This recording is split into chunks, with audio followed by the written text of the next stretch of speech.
Ladies and gentlemen, welcome to It's Rainmaking Time. This is Kim Greenhouse. It gives me great pleasure to invite back John Lear, who is a retired airline captain and former CIA contract pilot with over 19,000 hours of flight time, over 11,000 in command of 3 or 4 engine jet transports, and has flown over 100 different types of aircraft in 60 different countries around the world. He retired in 2001 after more than 40 years of commercial flying.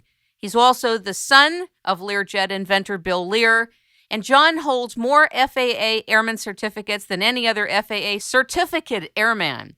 This includes the Airline Transport Pilot Certificate with 23 type ratings, flight instructor, flight engineer, flight navigator, ground instructor, aircraft dispatcher, control tower operator, parachute rigger, and mechanic, rated for both airframe and power plant. He flew for the CIA in Southeast Asia between 1972 and 1973. He logged 560 missions, of which over half were combat.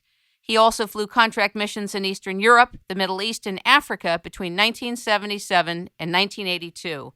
And during the last 17 years of his career, John has worked for several passenger and cargo airlines as a captain, check airman, and instructor, and he was certificated by the FAA as a North Atlantic Navigation Check Airman. He has extensive experience as a command pilot and instructor in the Boeing 707, Douglas DC-8, and Lockheed L-1011. John happens to hold 17 world records, including speed around the world in a Learjet Model 24 set in 1966, and was presented the PATCO, Professional Air Traffic Controllers Association Award for Outstanding Airmanship in 1968.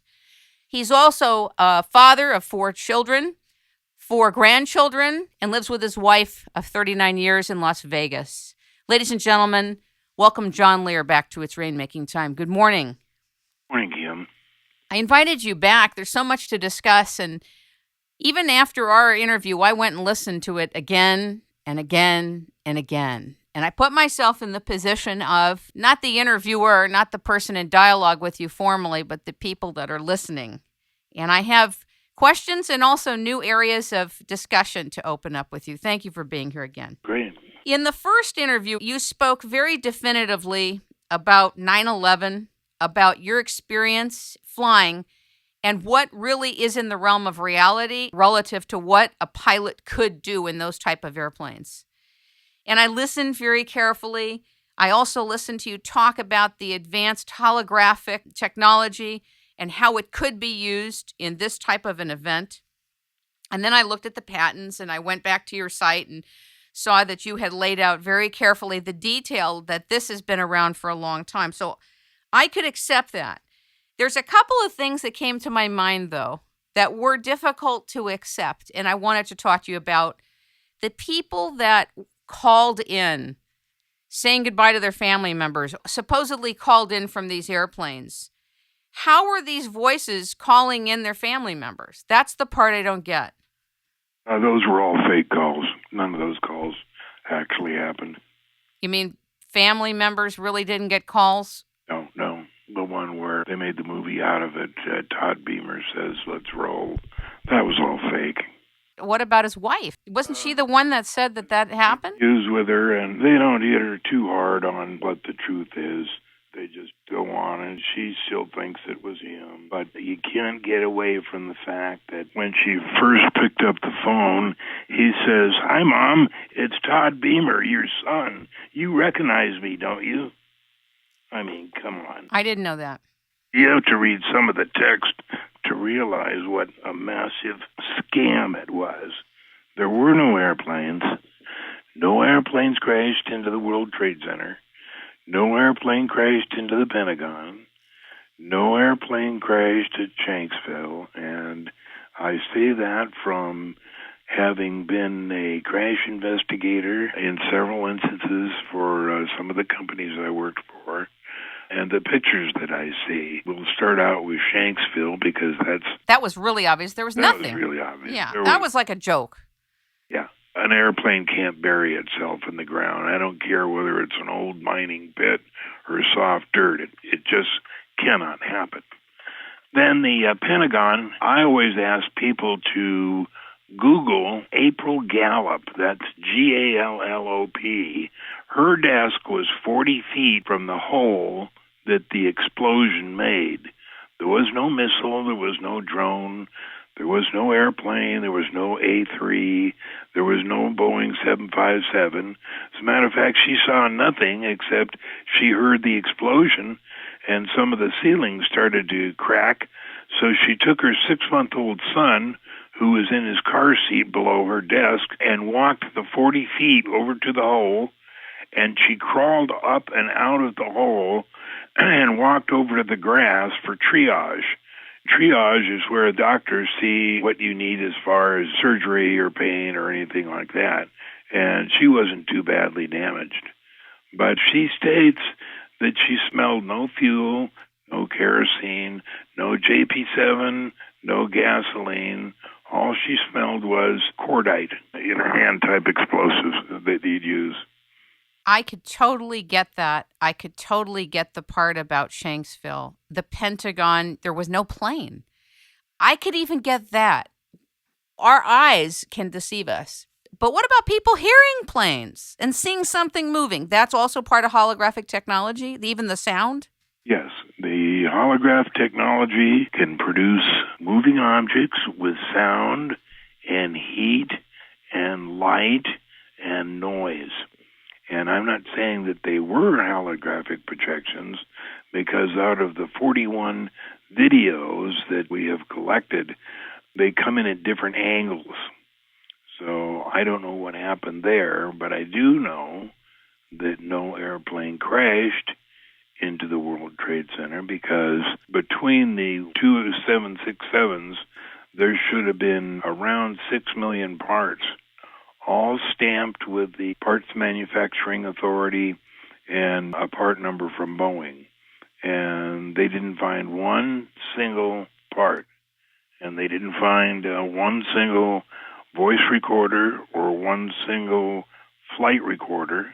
I mean, it's just impossible. It just can't happen. There's been no aviation accident where the flight recorder and voice recorder have not been found. They're built too strongly, and they're built into the tail, which is usually the last part of the airplane to get to the accident, and usually survives fairly well. The fuel blew up, and what they used is some kind of explosive that was the wrong color. It should have been more yellowish. As far as the destruction of the World Trade Center, the Navy has 24 orbiting weaponized satellites, and each has a different method of destruction. And the method they used for the World Trade Center was what they called molecular dissociation. Is that a direct energy weapon type of technology? Yes, it's like a direct energy, but what it does is it disassociates material into its basic components so that all you have is dust. And that's why they couldn't find very much steel or very much concrete. All they could find was dust. It was all disintegrated. They found no desks, no phones, no filing cabinets, no doors, no hinges, nothing like that. All there was about 1-story level of metal left out of a 110-story building. These weapons that we have are very, very powerful. Now, first time they tried it was at the Mura building in Oklahoma City, and that was a test run for molecular dissociation. Then the World Trade Center, they used it at full power. And what they didn't know and what they found out was the explosion or the reaction that they're causing is non-self-quenching, which means when it's done exploding, it's not done. It doesn't stop. So that's why after 10 years, you don't see any buildings at ground zero, because every time they pour concrete or put any steel there, it disintegrates. The last I heard a couple of weeks ago was they were going to put a park right at ground zero because it can't build anything there. It just keeps disintegrating. And the buildings that are close by, if you take a walk downtown, I just saw some pictures yesterday, you can see the steel corroding, starting to fall apart, because this molecular dissociation is continuing, and they've really got themselves into a fix here by something they cannot fix. Would it be safe to say that the frequency of that area, that geographic area, has been marred for some time now? The soil has, yeah. The soil, the air, everything. Yeah. You are part of Pilots for 9/11 Truth. At pilotsfor911truth.org, you shared in the first segment we did together that you had filed a, what's it called? Quid-am complaint. Quid-am complaint. Filed by Morgan Reynolds, Jerry Leapard, and had nothing to do with Pilots for Truth for 9/11. It was completely separate. Morgan Reynolds was an economic advisor for the Bush administration, and he left in 2001 and got interested in the fake attack called 9/11, and he is now the world's most informed authority on the attack. And what he did was he filed a quid-am complaint. A quid-am complaint is you're complaining that somebody billed or charged the government and got paid for information that was not true. There was approximately 24 companies, most of them located in New Mexico, where all of the direct energy weapons are being made and being used and being designed. And he filed a suit against those 23 companies. And when Morgan heard me on the radio once, he emailed me and said, would you be willing to attach an affidavit on what you were talking about on the airplanes? And I said, certainly. And I submitted a 15-page affidavit to the New York Supreme District Court. I said mainly it was impossible for an airplane to travel 560 miles an hour. The Boeing 767 is limited to 360 knots, which is about 410 miles an hour, and that's it. You cannot go any faster. No matter how much thrust you have, you can't make it go faster because of the drag that is created. It takes several pages to explain technically and aerodynamically how that works. But I finally got it through everybody's head what I was talking about, and I referred them to the Bureau of Naval Aeronautics manual when they teach their aviators about aerodynamics. They show these charts and graphs and how that works. In other words, you just cannot add power and go faster, because the faster you go, the more drag you get. And it takes a tremendous amount of power to even get an extra 100 miles an hour. I mean, they don't even build an engine that big that they could have put on the Boeing 767 to go that fast. And there was no reason to go that fast. It was just one of those things that they put out that they didn't think anybody would argue about. But when I read that the three different people that were measuring the speed, the FAA and two or three other places, that it was around 560 miles an hour, it's impossible. It cannot happen. The airplane cannot go that fast. That's really chilling. And I know that you said this in our first dialogue together.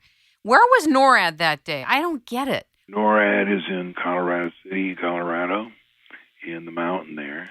Right, but where were they that day in New York? I thought that if anything enters the airspace, well, I guess if what you're saying is that this thing was done through a direct energy weapon and holographic technology, then nothing did enter the airspace. Nothing did enter the airspace because they were controlling everything.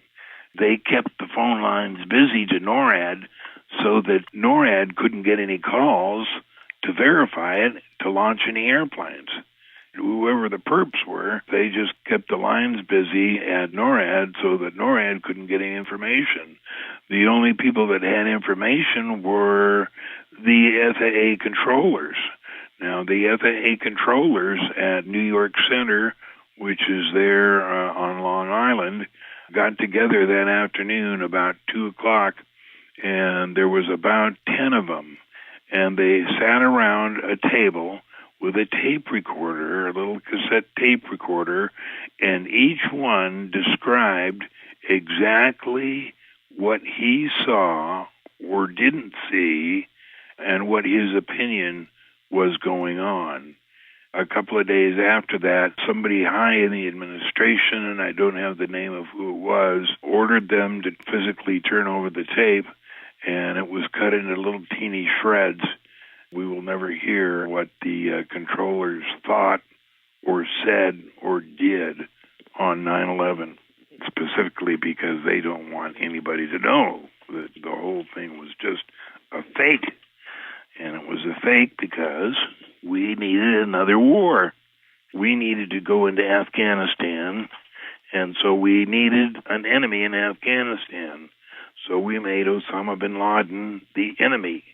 And we were going to go in and we were going to give Afghanistan democracy, and we were going to help the women get educated, and we were going to do all this and that. But what we really wanted to do was get control of the Hindu Kush.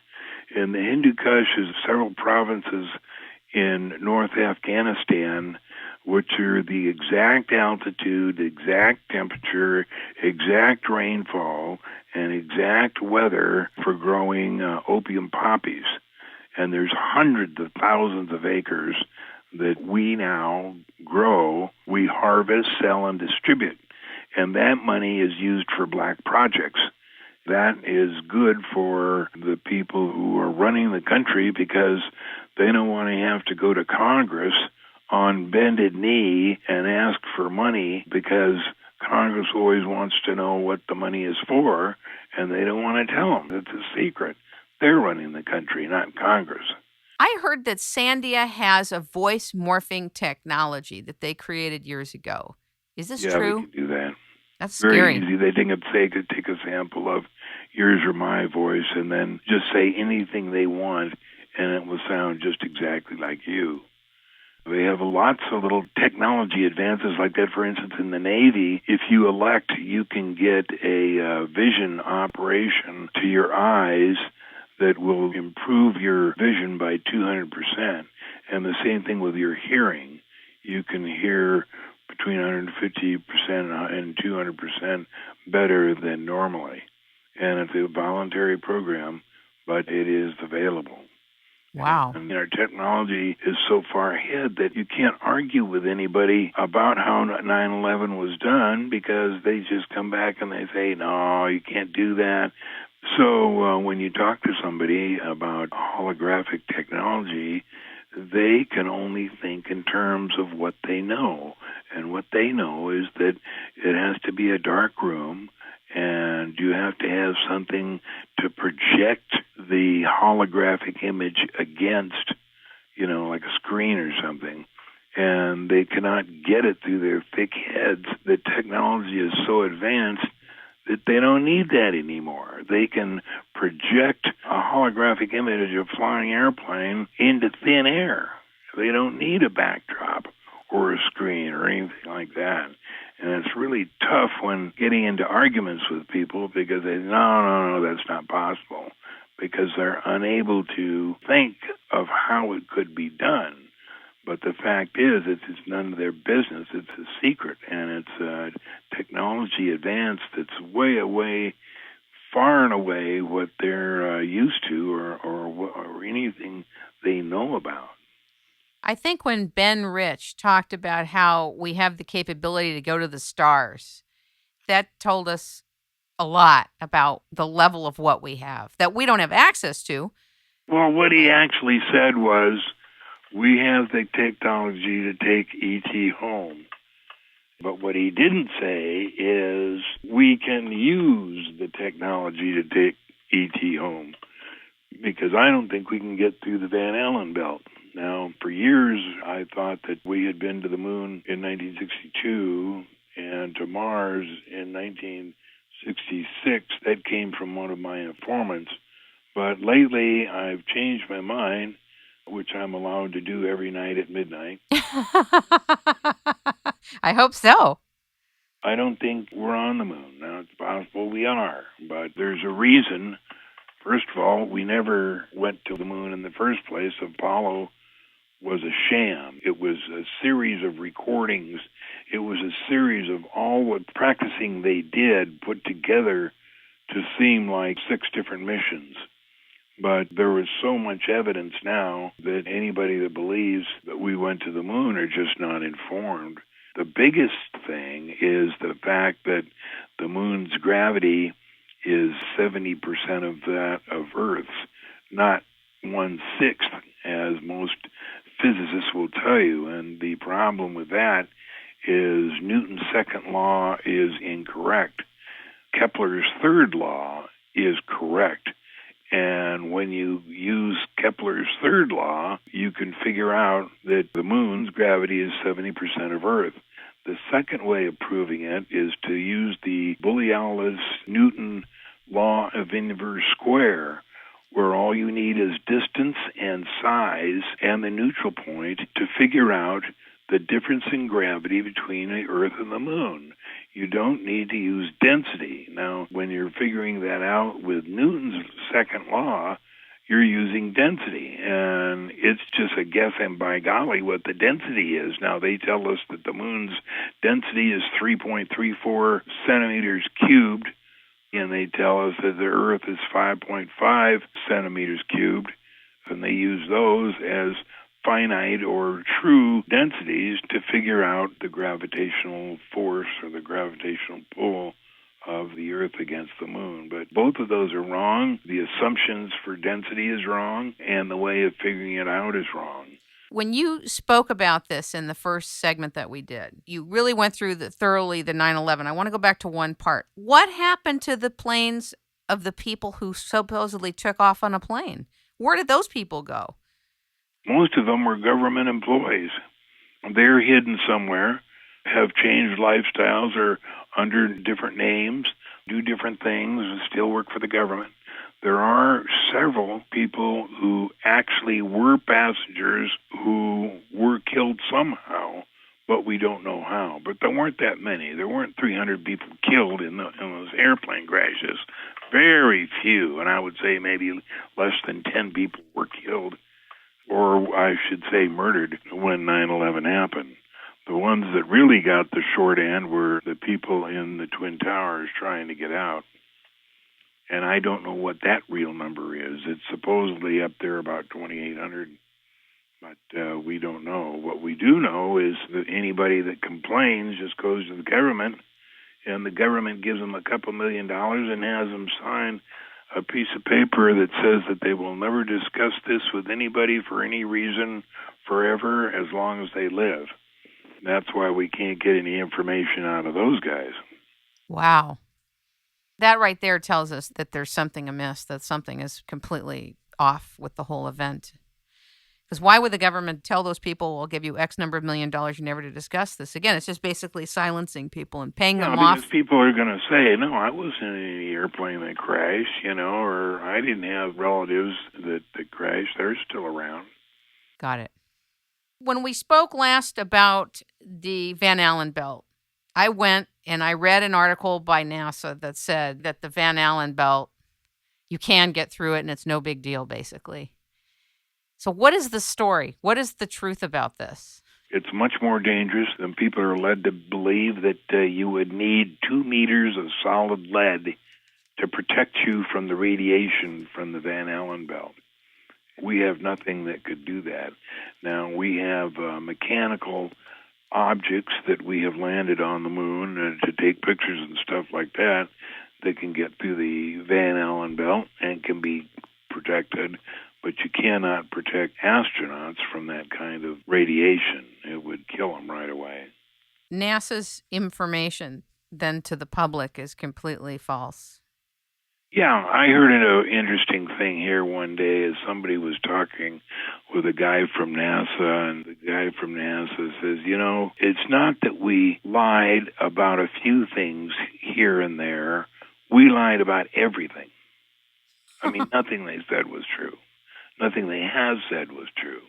Everything they've said about the planet, the universe, the Earth, everything is fake. Let's talk about Perry Spolter. Yeah. Talk about her book. I haven't checked with her lately. She lost her son here about 6 months ago, and she was not feeling too hot. The next book she was going to write was going to be on the moon, and I think I gave her a little too much information to maybe go ahead and tackle it, because there's a website run by some idiot named space.com, and we got into an argument about what the gravity of the moon would be using the Bully-Aldous-Newton law of inverse square. And what mainstream science comes back with is you can't use that because it's a three-body problem and it's far too complicated. And by three bodies, they mean Earth, Moon, and Sun. Well, Perry is a genius at mathematics. So she took the day that Apollo 11 allegedly landed on the moon and figured out the gravity, figuring it out, assuming a three-body problem, Sun, Earth, and Moon, and figured out that if they had landed that day, the gravity of the moon would have been 70%, Wow. which it is. That's why it has an atmosphere. Its atmosphere is about equal to 18,000 feet on Earth. If you want to go to the moon, you have to go through a week's decompression, just like if you want to climb Mount Everest. You have to take it in 5,000-foot increments and stay a week or two to get your lungs and system accustomed to that lower pressure of air. You couldn't start one day and just walk right up. It's a 2 or 3 or 4 week program where you take 5,000 feet at a time and go back and forth and get your lungs and your system accustomed to that. Same thing with the moon. So then when you're adjusted, then you can go to the moon and you don't need any space helmet or anything like that. You can just go out there and breathe normally. Your interest in extraterrestrial life began in 1985 with Jimmy Doolittle talking to your mom, right, about MJ-12.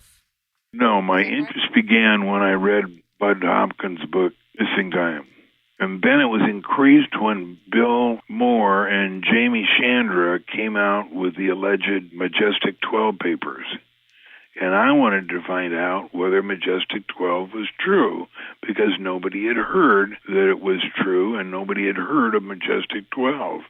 And so I got my mom, who lived in Reno, to call General Doolittle, who was then retired and living in Carmel Valley in California, and were very good friends and had been good friends for years and years and years and years. And of course, Jimmy Doolittle's wife had passed away several years before, and he was always delighted to hear from my mom.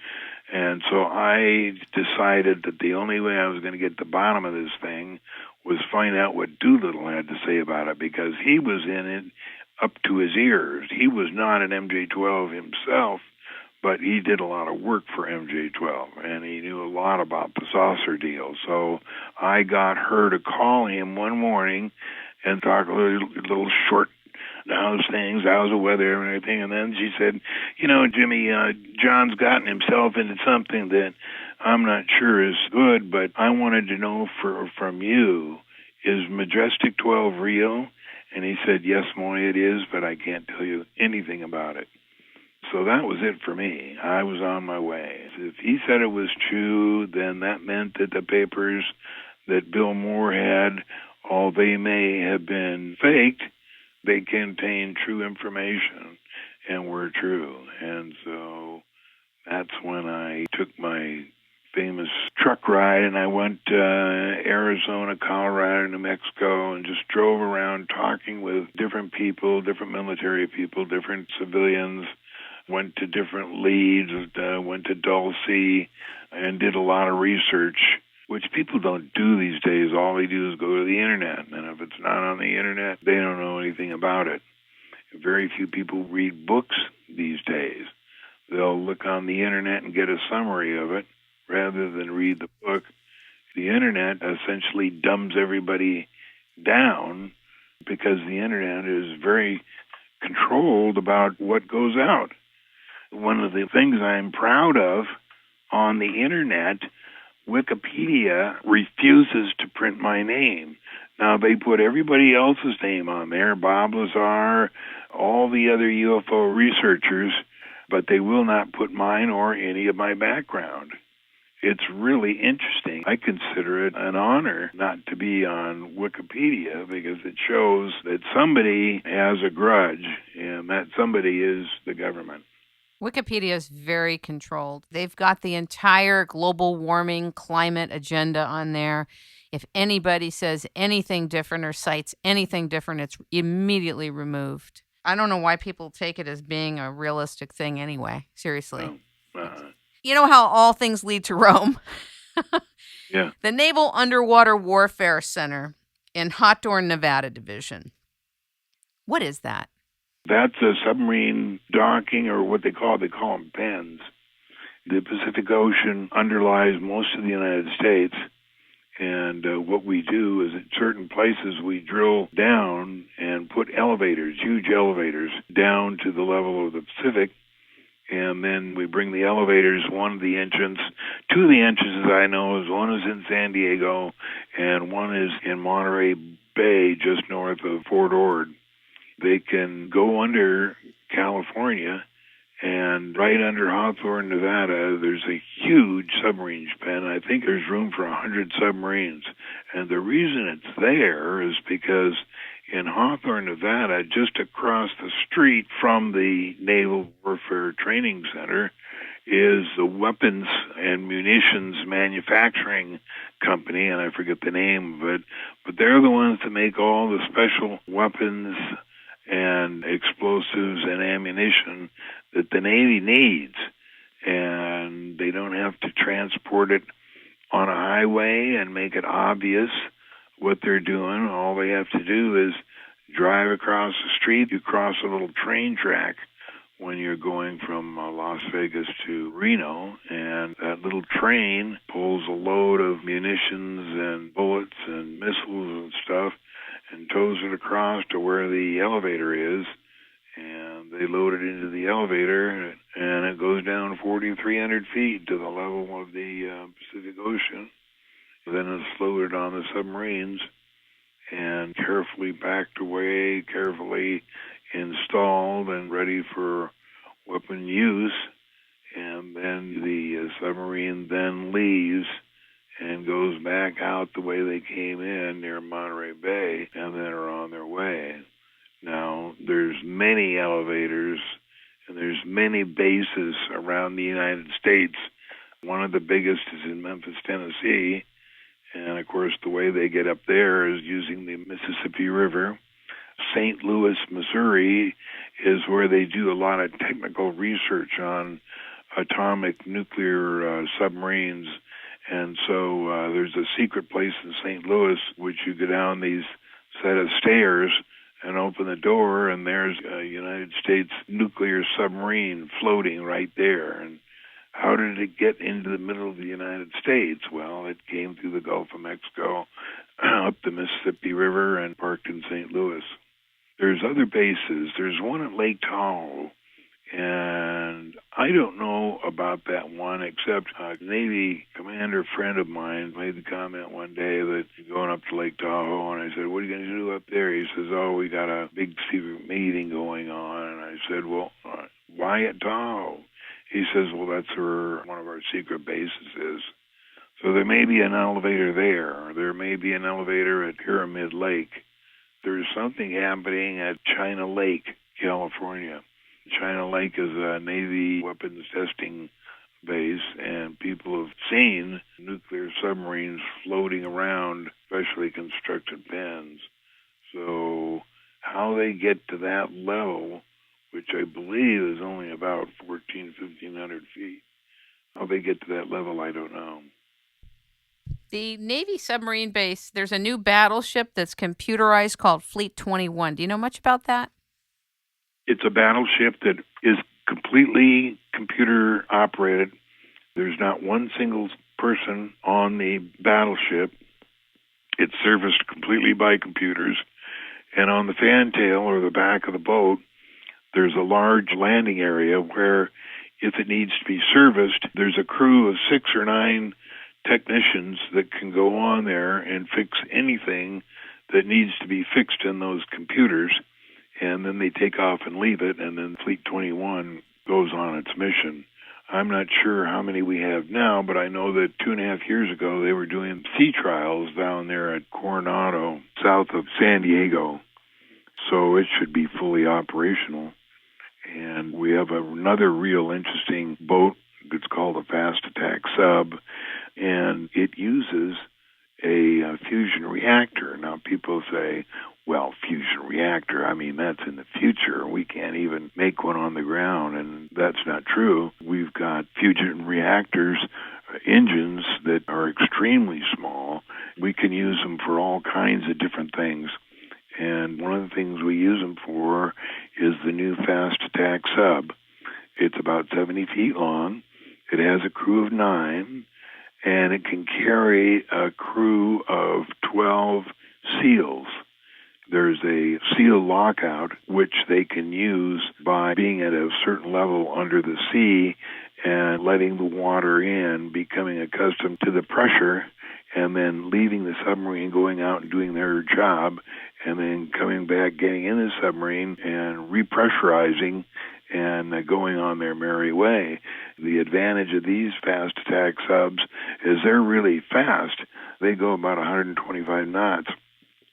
Usually when you're measuring the speed of a boat, I think the formula is 1 over the square root of the water line, 1.34 times the square root of the water line of the vessel. And so if you take a vessel that's 1,000 feet long, its maximum speed would be like 43 knots.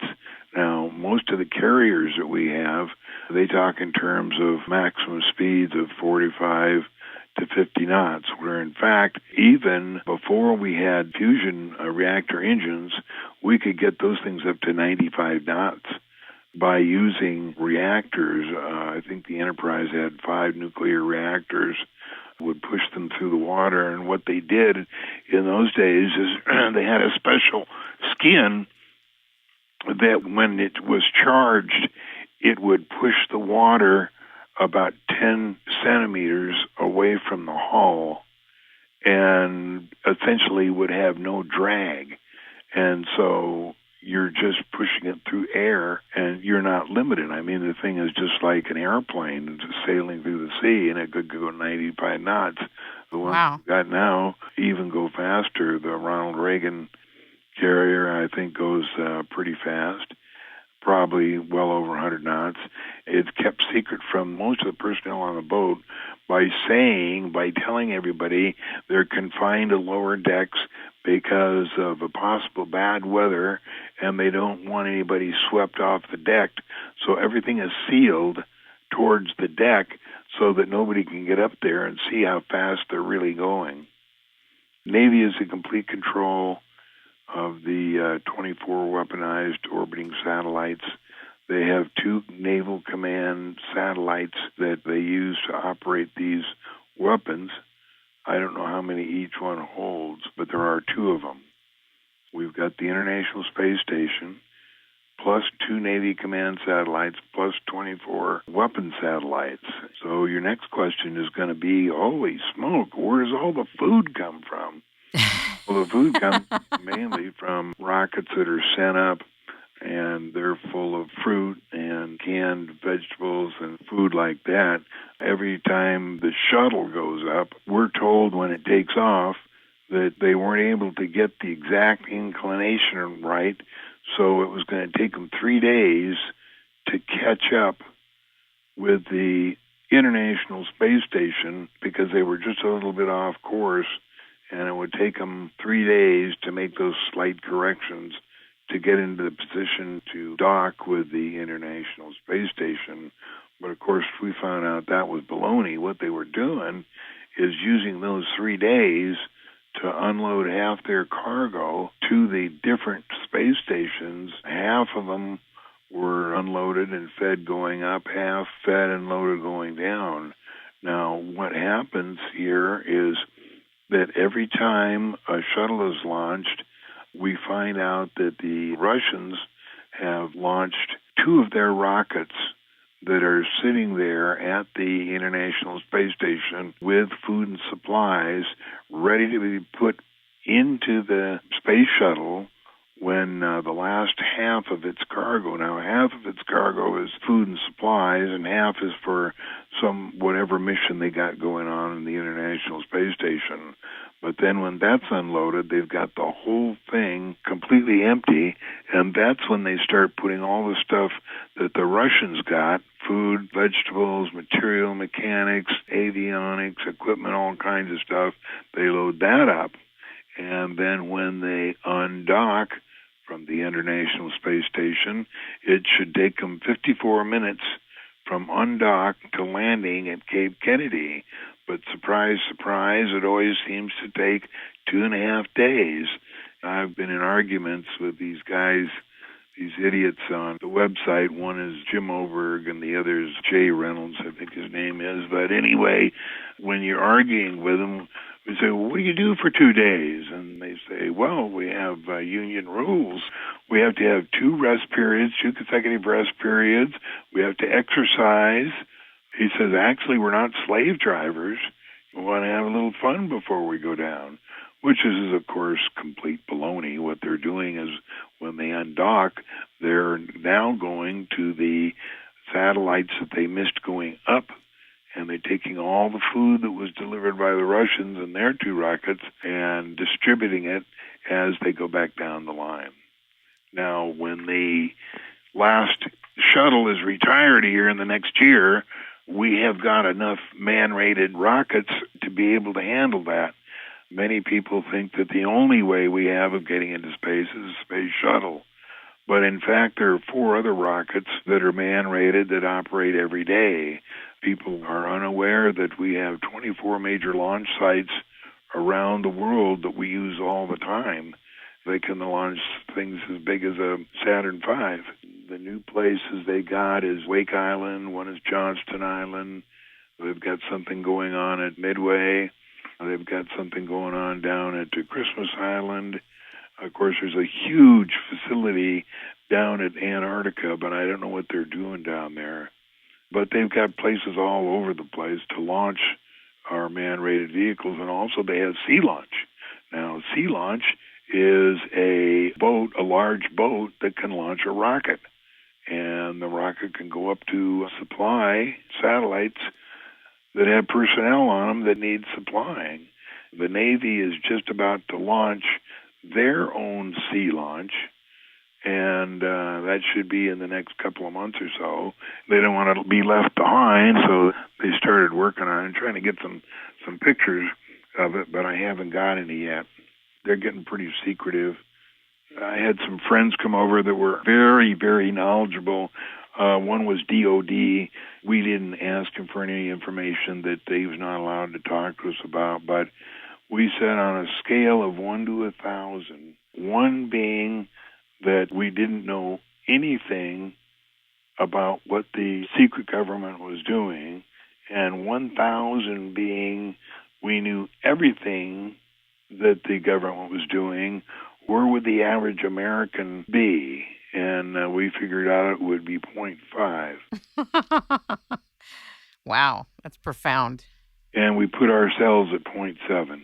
Wow. So we knew a little bit more than they think, but just lately, of course, my interest has been in the moon, and I've just gotten some fantastic pictures of buildings and spaceports on the moon, and I'm passing them around. They're on Open Minds on the internet, and they're also on the Living Moon, thelivingmoon.com. And what I did was, about 12 years ago, I happened to be browsing through that bookstore in Portland. What's the name of that big bookstore? Do you remember? Powell's. So I got to a shelf, and it was full of old NASA publications.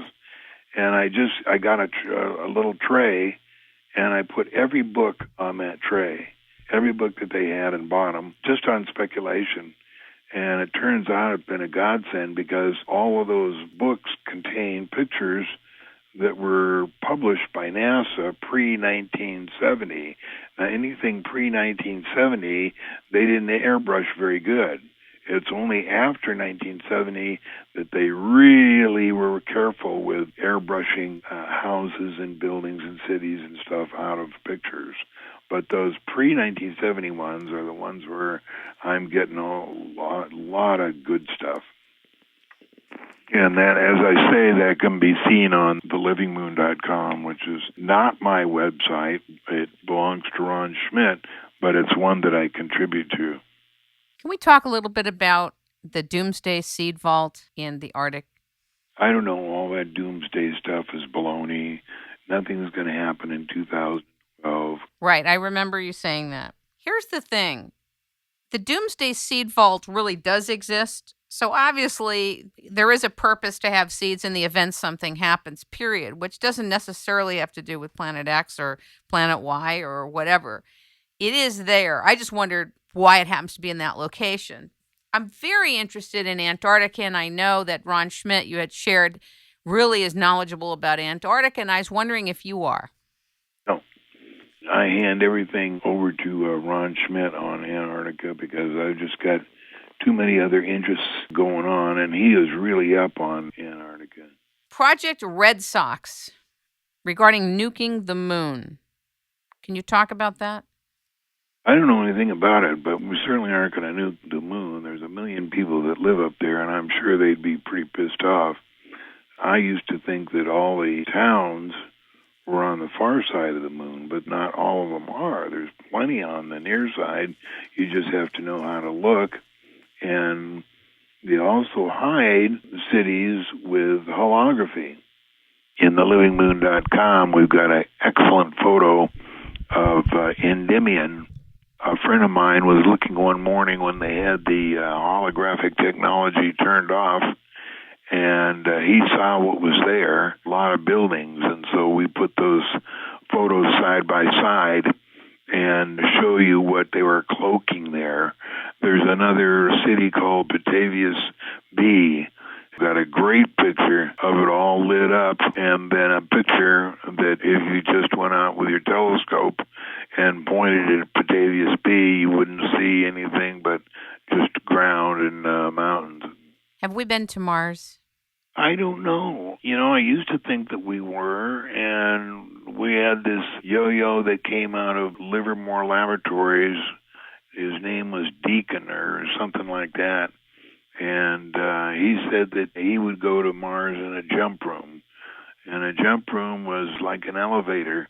You just pressed the button, the doors would open, go in, the doors would close, and then immediately they would open again, and you'd be on Mars. We asked him, what he did most of the time he was on there, on Mars, and he said play ping pong. We asked him if he ever got to go to the surface, and he said no. We think he's pretty much of a disinformation agent, just like this new guy, Ed Fouché, who has surfaced. And the way you tell whether somebody is full of disinformation is there's 4 things that the government doesn't really want you to know about. And one is John Lear, the other is Bob Lazar, the other is the F-19, and the other is Aurora. So when Ed Fouché came out with those videotapes and started knocking me and Bob and Aurora and not even mentioning the F-19, although he was supposedly telling us all the real good secret stuff, he didn't even mention the F-19. So he's definitely a disinformation artist. Let's talk about the F-19. The F-19 was an airplane that was built at the same time as the F-117A. As a matter of fact, the F-117A was a cover for the F-19. The F-19 was a batwing, but it used the same engine, same gear, and a lot of the stuff that was ordered for the F-117A could be used on the F-19, and that's how they got away with producing that aircraft at Lockheed without having to go through Congress. But the F-19 was a really slick-looking airplane. I think I've got a picture of it posted on the livingmoon.com. It's maybe used on carriers. They made 64 of them. My sources of information were 4 people. Number one, a person who worked on the assembly line and actually put the wings on it. The second source was a Navy SEAL who was standing on the deck at night and watched one of them being launched. And he didn't know what it was until he got to my house. I showed him a picture of it, and he said, yeah, that's the thing that was taken off. And the third source was a friend of mine who was a high Lockheed executive, and I have a place where I keep that picture of the F-19. It's a picture of a model, not the airplane itself, but a model. And he pointed to that picture, and he says, hey, there's the airplane that General Bond was killed in. And he was right on that. General Bond was not killed in a MiG-23. He was killed in an F-19, and the Navy was the one that killed him. The Navy accidentally brought down one of the airplanes. Was it Pan Am? Yeah, TWA Flight 800. What they were doing is they were using a range that extended from along the coast of Long Island, and a drone would be launched, and they had a missile that they were practicing with, and it wasn't loaded. It didn't have a warhead on it, but it was a missile. And what happened is TWA 800 had been cleared to climb out of JFK. They were headed for Newfoundland to come over to Europe. And about the same time, a missile had been fired from the submarine to hit the drone. Well, for some reason, unlucky reason, the missile had a temporary, and we're talking 100th of a second loss of power. And when it reacquired the power, it reacquired a different target. The different target was TWA 800. And it hit the airplane. Remember, it was not an explosive. And it hit just forward of where the wings attached to the forward fuselage. And it went through the aft part of the first-class windows and out the other side, and caused the airplane to break in half. When it crashed, all access to the airplane was cut off, and the Navy SEALs went in there the next day and recovered anything that could possibly tie the crash to the Navy, because that would have been the 5th commercial flight they had shot down. Now, the first one was in 1963 when they shot down a American Constellation plane headed for Vietnam over Guam, and somebody was using it for target practice, and somebody had accidentally put some live rounds in there, and they shot it down. I think they had 150 servicemen on it. And then there was another one the Navy shot down up near the Sea of Japan. And then there was the one in Iran, in the Persian Gulf, that they shot down. And then there was TW 800. So that makes the Navy a nautical ace for having shot down 5 airliners. It seems as if the air, the land, and the sea don't belong to us at all. No, in more ways than one. The ETs own all that stuff. We just get to use the stuff that they let us use. Let's talk about the ETs. Did you want to talk about Aurora first? Well, the thing that irritates Lockheed is Aurora was a Mach 12 airplane. It was supposed to be a secret, and it got accidentally released. The Aurora part of it got released in a budget request, and Lockheed has spent the last 20 years claiming that it wasn't an airplane, that it was just a series of projects, and they've been trying to cover it up forever. But the fact is they did make at least 5 of them, and I think they canceled the project. but it flew Mach 12 at 250,000 feet, and it was a highly advanced jet. Now, I don't think it exists anymore, but it did exist at one time because my friend Bob Lazar saw it one morning when he was getting out of the Boeing 737 that he flew up to Groom Lake with. And when he got out of the airplane, he looked to his right, and it was sitting there, and he could see directly from behind it. He could see the tailpipes. He didn't get a side view of it, but he did get a back view of it. The Billy Meyer case, which has been going on for years and years and years, I noticed on your site, you agree that it's a real case. It's a real phenomenon. The Billy Meyer case, there's no question. It was a good case. Here's a one-armed farmer who got some spectacular shots. And one of the promoters of the people who stood behind Billy Myers was this guy, Michael Malin. And Michael Malin was given exclusivity of all the Mars pictures that came down from all the Mars orbiters. Now, you wonder, well, now, how could they give a civilian company authority on what they're going to release and what they're not? So I don't know how the outside of that works, but anyway, that's the way it worked out. And the only catch was that Dr. Malin was pro-Billy Meyer, and they didn't want it on a guy that was that knowledgeable in all kinds of technical fields promoting the Billy Meyer case. They want the Billy Meyer case to be a fraudulent old man trying to make a few bucks out of some fake flying saucers. But there certainly are a lot of people that don't believe the Billy Meyer case, but in fact it is a true flying saucer case. I definitely accept that it's a true flying saucer case. The thing I have difficulty with is the prophecies from.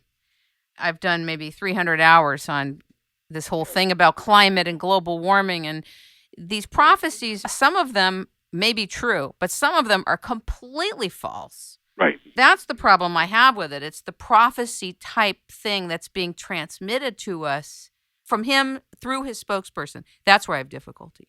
Yeah, that's all baloney. And if you were to sit down and talk with Billy, he would probably not back that up because the prophecy stuff has been changed over and over and over, and he's been slammed for the weird stuff he's come up with. It's just a scam. It's not going to happen. It's just like all prophecies. They're going to say, oh, the world's going to end on, the October 25th. It's gone forever, and then when it doesn't go on October 25th, they say, well, maybe a year from now. The true things of the Billy Meyer case were the photos and the fact that he was taken for a ride, taken into the future, taken back into the past. All that stuff is true. The rest of the gobbledygook is not. I wanted to ask you about that because I just interviewed Michael Horn, who's his spokesperson, and he talked about a lot of things, but the one thing where I thought was disinformation was the global warming thing. That's where I went south. Talk about Wernher von Braun. Do you know much about him? As a matter of fact, I was his scuba diver partner down in the Bahamas one day, and I didn't know enough about him when I was a partner to ask him anything. I was so in awe that he and I had got paired up. But, I know just about what everybody else knew about him is that he came over under Project Paperclip, and he was ready to launch a satellite when the Russians allegedly beat us with Sputnik, because we were ahead of the Russians at that time, and they wouldn't let him do it. They wanted the Navy to have that symbolic first simulated satellite with the Vanguard missile, which was a total failure. And we let the Russians go ahead and launch Sputnik, and then there was something else. And then the Yuri Gagarin thing was a totally fake. Yuri never went to space. He was dropped in a parachute near one of the capsules that had been dropped out of an airplane. And he has been accredited with being one of the first men in space, but the fact is he never went into space at all. It's amazing to hear all of this. Seriously. It's amazing stuff. I was listening to an interview you did with Project Camelot, where in one part of it you shared a bit about, you had like an AIDS briefing, and you talked about the protein coat is on the virus itself. Can you talk about that? Yeah, Bob was given a briefing up at the test site on how they made AIDS and what they made it for, and the doctor's name was Armdarner. And he felt that they had real respect for this guy because when he was reading the book, wherever they mentioned his name, it was in raised lettering. In other words, it was embossed. And it told about how it would work as it was a protein covering of the virus that would not let the T cells go in and protect, the T4 cells go in and protect the body. What it said was the cure was Trichothanthus curalaui, which is a Chinese cucumber, and mix it with some other chemical, I forget what it was. You could inject it into a person, and even if he had a red cell count of 25 or lower, that within a week of these injections, he would be completely and totally cured and never be affected again by AIDS. God. I knew it was developed here. I just knew it.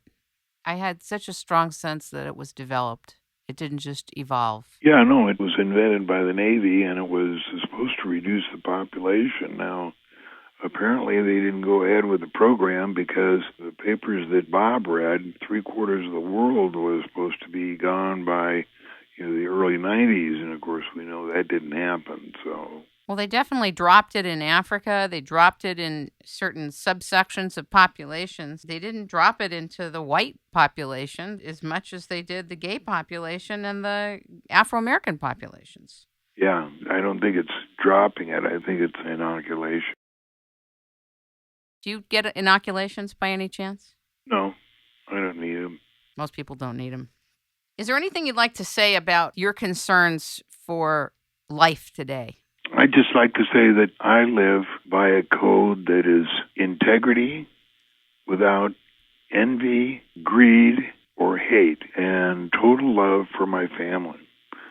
If more people would settle down and realize that it doesn't matter who they elect, it doesn't matter who they vote for, it doesn't matter which organization they join, they're only responsible for themselves.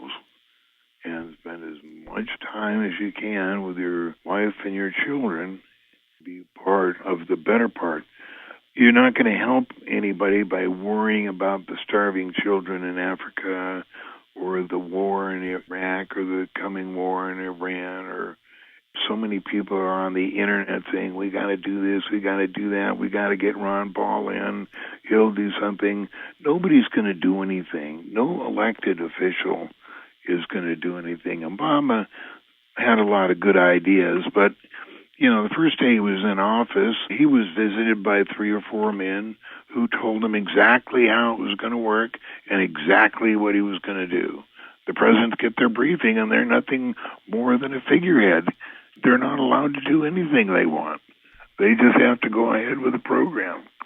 And they're given several demonstrations of what's going to happen to them if they don't.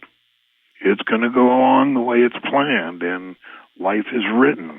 The story of life is already written. It's already going to happen just like it's going to happen. There is a day that you're going to die. You don't die by accident. You die on the day you're supposed to die. So the best thing to do is live with integrity and without envy, hate, or greed, and to spend as much time as you can with your family, expressing your love to your family. And that doesn't mean a love you, hon, as you run out the door. It means taking your wife or your girlfriend or your children or whoever and looking into their eyes and telling them how much you love them and why you love them and that kind of thing. Do you think that the European Organization for Nuclear Research, CERN, should be permitted to continue, and or are they of concern in terms of what they're dabbling in? The ETs shut the Hadron Collider down because it was going to cause some problems, and they don't need those problems. So they just gave them the word, let's turn it off and we'll do something else. We'll do this some other time. You really think that's what shut it down? Oh, absolutely. It was going to cause some problems, and I don't know what the problems were, but... Creating a wormhole that would swallow the earth? I saw something on YouTube and I laughed so hard. There was some type of an animation with Julie Andrews, the hills are alive, and then they shut down her voice. Yeah. I laughed so hard. I thought that was frightening what they were doing. Frightening. It was pretty dangerous. You were in a plane crash. Yeah, 2 plane crashes. Can you talk a little bit about them? Sure. One was when I was 17 or 18 years old in Switzerland. I was doing some aerobatics, illegal aerobatics, over a boarding school that I had attended for several years, and I misjudged my altitude in doing a spin, and I actually spun right in, which means that I hit at an altitude or an attitude of 45 degrees, banged myself up pretty bad, broke both ankles, both feet, both legs in 3 places, my jaw in 2 places, lost all my teeth, had a concussion, broke my nose, broke my jaw, was in pretty bad shape. As a matter of fact, only a couple of years ago did I start to remember something that happened when I was going to the hospital in this ambulance. And I remember being above my body and looking down at me. There was somebody else there. And I said, I don't think I'm going to make it. And I said, oh, why not? You've got plenty of flying left back in you. I said, no, I'm not getting enough air. I am sure I'm not going to make it. But shortly we got to the shore, and I got some supplemental oxygen and pulled through, but it did bang me up. It was about 6 months before I could fly again. And throughout my career of 40 years, it hasn't bothered me except that I have a noticeable limp because both feet were really torn apart. And this happened over in Geneva, Switzerland, and in those days, 1961 is when it happened, they didn't have anything like reconstructive surgery or anything like that. All they did was cast the wound. So there was nothing they could do, and right now it's a complete mess and causes me pain 24 hours a day. But it's just something, it's just a challenge that I have to meet with integrity and without envy, hate, or greed. And then there was another wreck I was in. It was in a helicopter. I was taking instruction on learning how to fly a Brantley B-2. We happened to be taking off in the dead man zone, and the dead man zone is when you're taking off and you have no airspeed forward, and you're trying to get high enough, being held up by just the blades. And if you lose your engine, then you don't have enough inertia on the blades for them to keep turning around until you get down and can control your rate of descent. And that's what happened to us. We got up about 300 or 400 feet, and then when it happened, went immediately into auto rotation, but it wasn't quick enough. So, did you think you were going to die then? No, it was just we weren't going that fast. However, the instructor did say, we're dead. But I didn't believe him. And we got through with it. You know, we crawled out by ourselves, and there was no big deal. I'm sure it didn't help your already existing physical ailments that are hurting you, though. Yeah, I'm sure my feet were damaged beyond all belief. But my career of 40 years as an airline pilot, I made it through because I didn't give it much thought, and I loved to fly so much. And all I'd have to do is get up the stairs that go up to the cockpit. I'd take my boots off and put on some comfortable shoes and fly like that. And then when it was time to get out, put my regular flying boots on and leave the airplane like that. These days, I can work just about maybe 15 or 20 minutes standing up, and that's about it. Other than that, it does hurt quite a bit. You shared something in one of the interviews about when something becomes classified, it actually draws attention to it.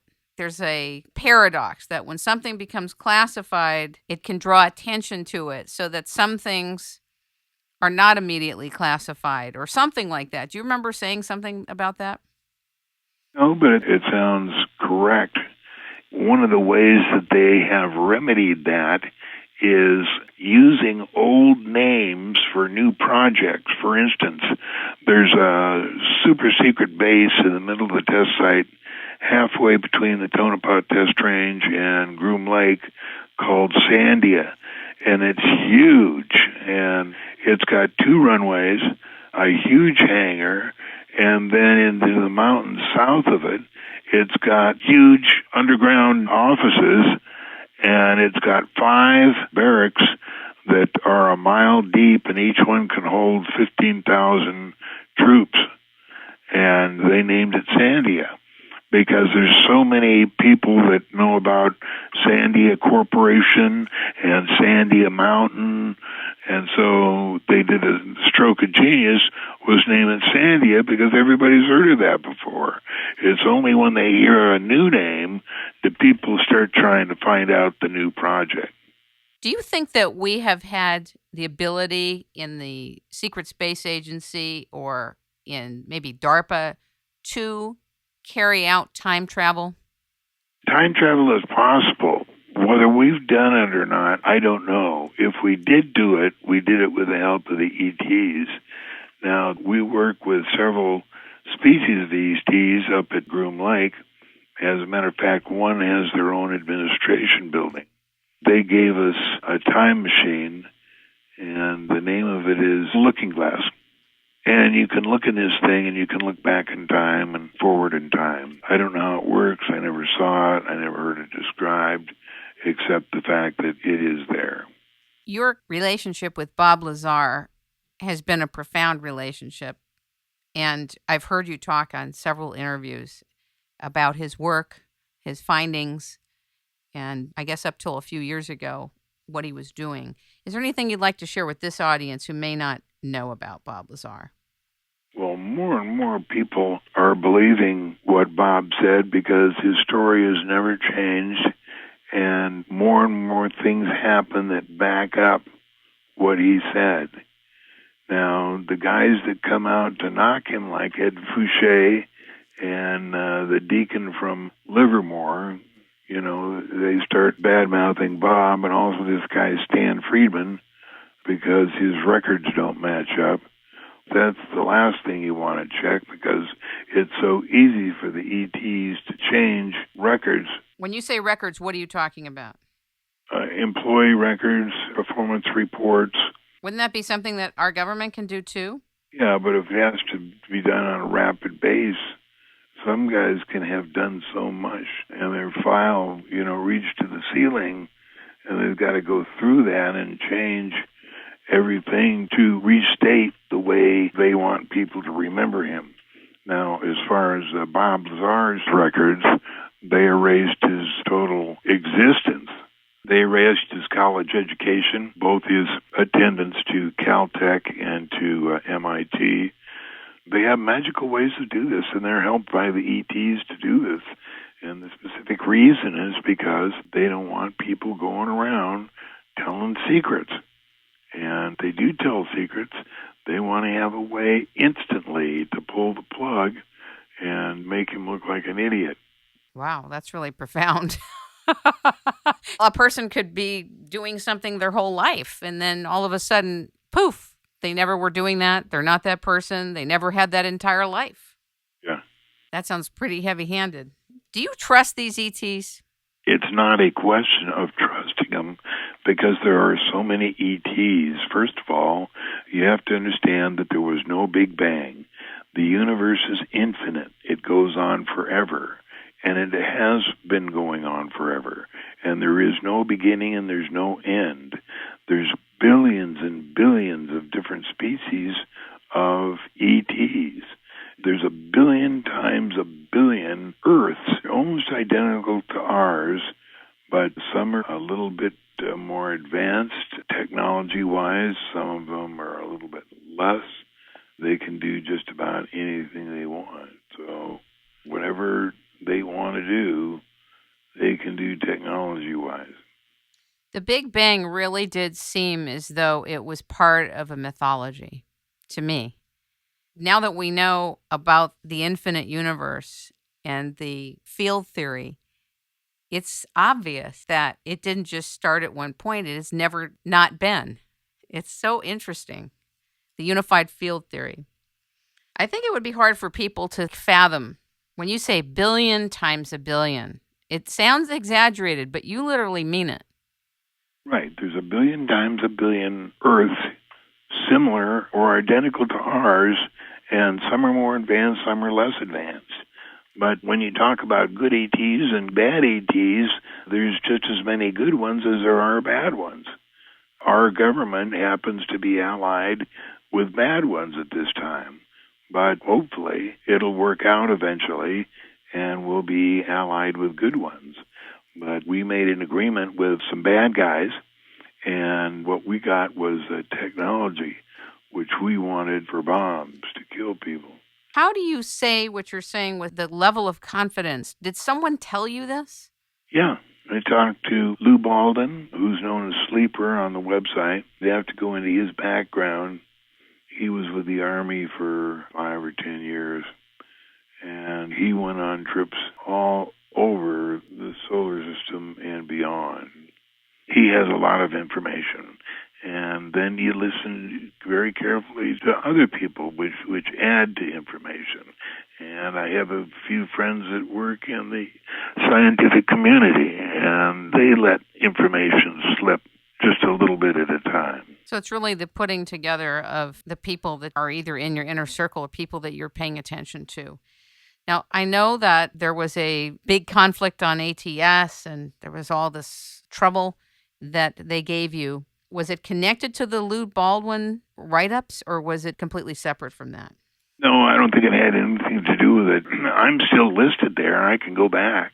I just don't want to because I feel that ATS is just a CIA vacuum cleaner, and what they're there is to find out what the public knows so that they can take steps to handle or disagree with or do whatever they want to with the public. It's just like a vacuum cleaner. Everybody puts in their 2 cents worth and, oh, I heard about this, I heard about what's the truth. They can inject a little disinformation there and a little disinformation there to work it out. Got it. The air is being sprayed by something, by some group. They are spraying the air all over not only the country but the world. Do you know anything about why that's being done? Aerosol spraying or chemtrails? Yeah, the chemtrails works with HARP, and it's my understanding that when they turn on HARP, they can use it to change the weather. They can make tornadoes, they can make tsunamis, they can make fires, they can do all kinds of stuff. But if they spray a layer of the chemtrails at, say, 30,000 feet and then turn on the chemtrails in that area, you can't see anything that is between that layer. So if they were going to fly any secret airplanes, they would first run a chemtrail and then turn on the HARP and then launch the airplane, and then the airplane can go wherever it wants to, and you can't see it. I was under the impression that HARP was a microwave technology. That could very well be part of it. Interesting. I wanted to ask you about that because I'm in Los Angeles, and I see it more and more and more, and it's so disturbing. And there are people that have been checking the air quality of what is happening, what's coming to the ground, what are people breathing in with these chemicals and these nanoparticles. It's very disturbing. How does that work? Apparently, the aerosol has barium and aluminum, and I can't remember the third chemical. I'm doing a piece on it next week. I'll be interested to read it. It's with Edward Griffin. Did a documentary on the aerosol spraying. different people have written about it. But every time there's a spraying, there's a huge influx of respiratory problems with people getting sick, and of course it weakens your immunity. So that's why I was just wondering if you were familiar with it, because it's very disconcerting. It's very direct. It's very disconcerting. And what's being sprayed into the air is toxic for us. So I just wondered. On Lou Baldwin's Extraterrestrial Speak or something like that, I read his question and answers every day, and there's always kind of real interesting information, and you can count on it being, at least I can count on it as being 100% accurate. Do you think he ever does interviews? He doesn't like to do interviews. You can email him through his website, but he doesn't like to do interviews. You never can tell what he's going to do, though. Well, I really appreciate you coming on the show and making things clearer to us and answering my questions about 9/11 that were still remaining. I look forward to talking with you again. Thank you so much, John. Okay, thank you.